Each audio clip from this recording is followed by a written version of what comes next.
there, I'm Chef Brandy Wininger in the St. Louis Roth Living Showroom. I'm going to show you how to do a quick salad, which is nice and light for summertime when you're outside grilling and you need to put some things together. I like using fruit and savory components, and especially in salads mixed with some savory things. So that is what I'm going to show you. So I roasted some beets last night, and all you do when you're roasting beets is you take the whole beet, scrub it really well, put an aluminum foil packet together. So you would just lay some aluminum foil down, put a little bit of olive oil, some salt and pepper.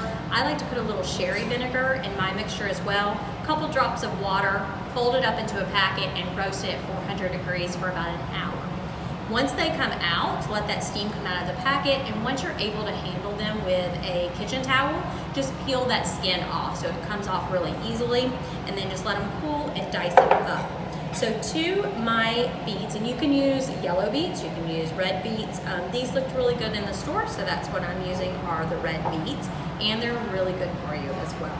So to the beets, it's going to be a really easy salad. So I'm just going to take some good olive oil and throw that in, a little bit of pepper, and for that acidity to kind of cut through everything, I'm just going to do a little bit of lemon juice. You can use red wine vinegar, you can use rice vinegar, you can use sherry vinegar, anything right here for that acidity. You could even go as crazy as lime juice, so you can do that too. So I'm just going to mix that up, and then I'm going to just take my plate. I'm going to put my beets down on the plate. And anytime you are cutting beets or working with beets, you want to use a plastic cutting board because they will stain. And if you use a wood cutting board. So always try to use a plastic cutting board or something else if you can. So I'm going to put my beets down. And then I'm going to come in here with a kind of different combination. So I'm using deep red sweet cherries in this. So I took the cherries and cut them in half and took the pits out. So I'm going to sprinkle those throughout. And again, cherry juice does the same thing, it stains. So use your plastic, this is your time to bring out your plastic cutting board when you're making this salad. So I'm going to sprinkle my cherries throughout. And then I'm going to drizzle that actually with a little more olive oil. And then come my components. And these are totally optional, or you can change them up if you like. So I like to take some green onion or scallions, and I'm going to just thin chop those at an angle. You could also do shallots here. You could take some shallots and put them in a little bit of lemon juice and marinate them and use that. You could do parsley here. You could do some dill. So you don't necessarily have to do the green onion, but it does add a really nice color. So I'm going to come through with that. For a crunch, I've actually toasted some pistachios, but you could use pine nuts here. You can forgo the nuts altogether. I like to give them a little chop just so they're easier to eat and pick up.